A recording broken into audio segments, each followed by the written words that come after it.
Hey guys, welcome back to Fabscaped. In this video we'll talk about using our basic shape making tools to draw basic shapes, our rectangles, our squares, our circles, our polygons, regular polygons, and stars. The reason why I'm doing an entire video on just these simple things is because these things are the most fundamental tools we will use in in vector design for digital fabrication because they're the most regular, objects, and they're the most easy to use and easy to understand. So let's get right to it. If I want to make any shape, I have my column, of course, my tool column, of course, on the left hand side of my screen that has all my different tools. So let's go ahead and let's click our rectangle tool. We're going to click our rectangle tool, and we're just going to click wherever we want to start our rectangle and drag until we get the height and the width that we want, and just release. And now we can go ahead and we can make another rectangle or however many rectangles we want without having to go ahead and click this thing back again. And just to let you know, whenever you click a tool over here, you're going to get just sort of an extra heading right here, and that this will change depending on what tool that you've clicked. And this will give us special options that we can use on our tool or on our object that we've just made. Like we can change the width of this square or this rectangle that we've just made right here. So we can change that width. We can change the height of it. We can also change, let's say if these corners are round, which I'll show you how to do in a minute, we can change how round these corners are as far as on the X and the Y axis. So you can see how that's changing right there. And we can also do that rounding manually. So let's say we don't want to use this up here. We can just do this manually by just clicking these nodules, these sort of rounded nodules on the upper right hand corner of our object when we have this in our rectangle mode. And we can just click that and we can drag it. We can drag these all over the place. And sometimes you might see yours will just be one nodule, and you can just click that nodule and drag it, and it'll just basically do everything evenly. In fact, let's do that right now. Let's say if I were to delete this object, let's say I'm going to use this object right here. I'm going to go back and click my rectangle tool, and now I get this little nodule, and I can just adjust the roundness of my corners uniformly by just moving this rounded nodule up and down. But I don't really want it rounded right now. So as I said, you can adjust all kinds of things in these in this upper bar that pops up whenever you click a tool. This bar will also give you some important information, like let's say what the color of the object that I will draw or the object I have selected is, and whether or not it has a line, and if it has a line, what's the thickness of that line, what's the kind of line that it has.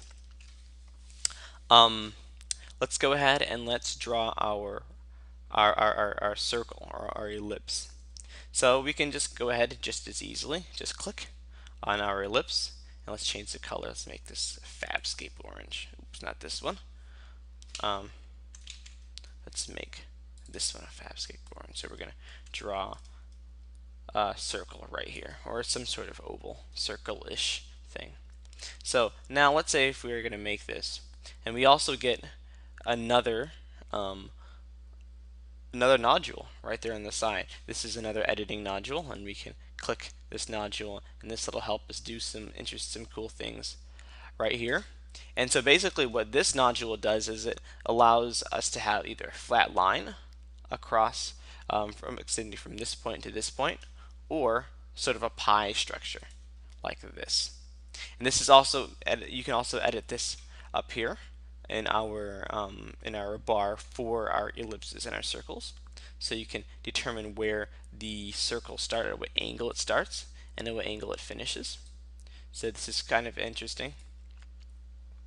And you can determine whether it's a full ellipse or whether it's partial, just like we saw it before. Um, and that's about it. So we can edit this, we can pull this way, we can edit it this way, um, just resize it while we have it like that. All right, let's actually go to our last one we're going to use. We're going to go to our, our polygon or stars. So right now that I've clicked it, you see up here, it's going to tell me what it's going to make. It's going to make a star that has 6 corners. It has a spoke ratio of 0.278, and the corners are a little bit rounded, and the spokes are not randomly scattered. They're not randomized. So let's go ahead, and it also tells us that it's going to be this little orange color, and it's not going to have any line. Hey, I wanted a different color. I wanted a green. So you see how I just clicked this down here, the color I want it, and it changed. So we can go ahead and we can make our 6-cornered rounded edged star. And now that we've made it, we can manually adjust the spoke ratio like this, and we can manually adjust it like this. Sort of the same thing. We can also do it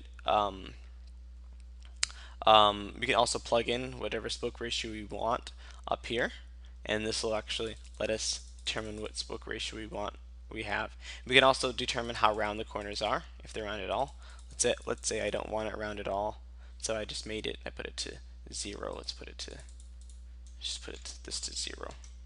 So now the spokes are not rounded at all, and now we can let's say we want to randomize them a little bit. As we randomize them, you can see what happens. They can change, and it just sort of randomly scatters them. So this is this tool, and you can also make polygons, regular polygons. So we can let's take away this randomization so it actually looks like a polygon. Let's put this to 0. And now you can also adjust the number of corners it has. So let's say if we had 6, let's say I had 10 cornered polygon. So now we have a 10 cornered regular polygon. Let's go back to my polygon tool. And it doesn't have any rounded edges. We can give it a little bit of rounded edges. It's not randomized, so the sizes of and the lengths of the sides are not random. They're all regular. And this is what we have, and we can edit this up here. It's very important to be able to use this up here, because that's the only way you're gonna be able to change whatever preset that you have set up there. Some tips about creating basic shapes. Well, whenever you want to move your shape around, let's say if I have just made a rectangle. Let me just make a rectangle right here, and I'll change the color to orange, and well, let's leave it blue. Let's say I leave all our rectangles blue for right now. And now I have it clicked, but let's say I want to edit it now. I want to move it around. And, I can't go ahead and click it, because if I click it, I'm just going to end up making another rectangle. I don't want to make another rectangle. Well, what I'm going to do is I'm going to have to, whenever you want to get out of any tool that you're using, you go back and you click your select tool. When you click your select tool, it allows you to click your object, to move it around, to resize it, to do all kinds of cool things with it. Also, when you are, let's say if I want to make a shape that is sort of regular, that has a fixed ratio. Well, what I'm going to do is I'm going to just click as if I was making a regular rectangle. But now I'm going to hold my control key down. When I hold my control key, it just has the computer will automatically generate a certain number of already set ratios. You can see how the size of my of my rectangle is sort of jumping back and forth as far as the ratios go. So let's say I want to make a square.